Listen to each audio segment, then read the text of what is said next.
നമസ്കാരം. ക്രിക്കറ്റിന്റെ ലോകത്തേക്ക് എല്ലാവർക്കും ഹർദ്ദമായ സ്വാഗതം. അപ്പൊ ഇന്ത്യൻ ശ്രീലങ്കൻ പര്യടനം ഇന്ത്യൻ ടീമിനെ പ്രഖ്യാപിച്ചു എന്നുള്ളത്, അതായത് ഒഫീഷ്യലി പ്രഖ്യാപിച്ചില്ല, അവരുടെ ടീം മീറ്റിംഗിൽ അതിനൊരു ഒരു കൺഫർമേഷൻ ആയി എന്നുള്ള വാർത്തകൾ വരുന്നു. അപ്പൊ എന്തൊക്കെ പിന്നീട് 5 കാര്യങ്ങൾ, എന്തൊക്കെ കാര്യങ്ങളാണ് അവരുടെ ഈ ടീം പ്രഖ്യാപനത്തിലുണ്ടായത്? ആരായിരിക്കും ക്യാപ്റ്റൻ?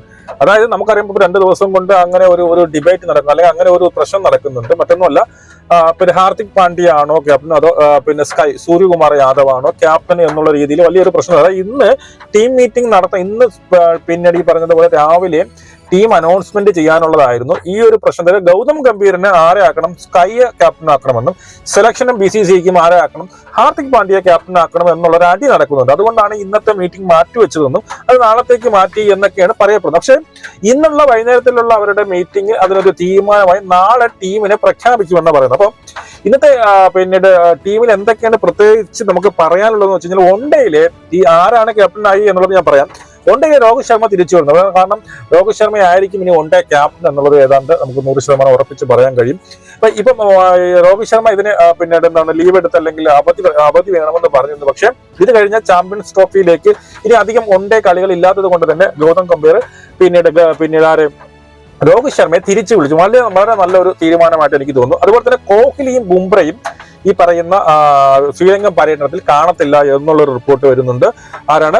കോഹ്ലിയും ബുംറയും എന്തായാലും ഈ പറയുന്ന വൺഡേയിലോ, പിന്നീട് കോഹ്ലി എന്തായാലും T20 ഇല്ല, വൺഡേയിൽ കാണത്തില്ല. ബുംറ 2 ഫോർമാറ്റിലും ബുംറ ഉണ്ടാവില്ല. നിങ്ങൾക്ക് അറിയാം, 3 വൺഡേയും 3 T20യുമാണ് ഉള്ളത്. അതുപോലെ തന്നെ ശ്രേയസ് അയ്യറും KL രാഹുലും തിരിച്ചു വരുന്നു എന്നുള്ളത്. വൺഡേ പര്യടനത്തിനു വേണ്ടി ശ്രേയസ് അയ്യറും KL രാഹുലും എന്ത് ചെയ്യുന്നു, തിരിച്ചു വരുന്നു എന്നുള്ള ഒരു ന്യൂസ്.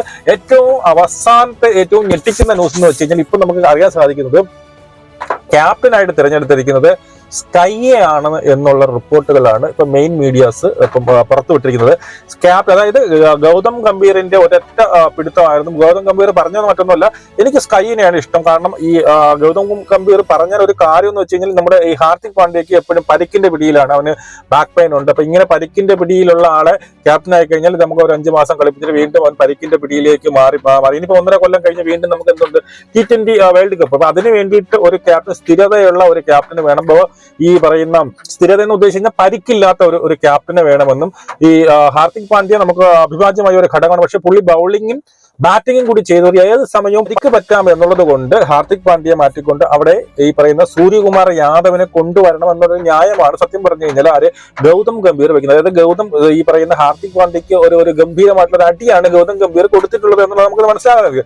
ഇവിടെ അതൊരു ഇതായിട്ട് പറഞ്ഞുവെങ്കിലും, അതൊരു കാരണമായിട്ട് പറഞ്ഞുവെങ്കിലും എനിക്ക് തോന്നുന്നു ഈ ഗൗതം ഗംഭീറിന് പണ്ടേ ആർക്കെങ്കിലും ഹാർദിക് പാണ്ഡ്യ അത്ര പിടിക്കത്തില്ല. കാരണം എനിക്കും സത്യം പറഞ്ഞു കഴിഞ്ഞാൽ ഒരു അഹങ്കാരിയാണ്. കുറച്ച് കളിക്കും നമുക്ക് ഇന്ത്യക്ക് നമുക്ക് മാറ്റിവെക്കാൻ പറ്റാത്ത ഒരു T20, പ്രത്യേകിച്ച് T20 മാറ്റിവെക്കാൻ പറ്റാത്ത ഒരു പ്ലെയർ. പക്ഷെ കുറച്ച് അഹങ്കാരമുണ്ട്, ഞാനെന്ന ഭാവമുണ്ട്.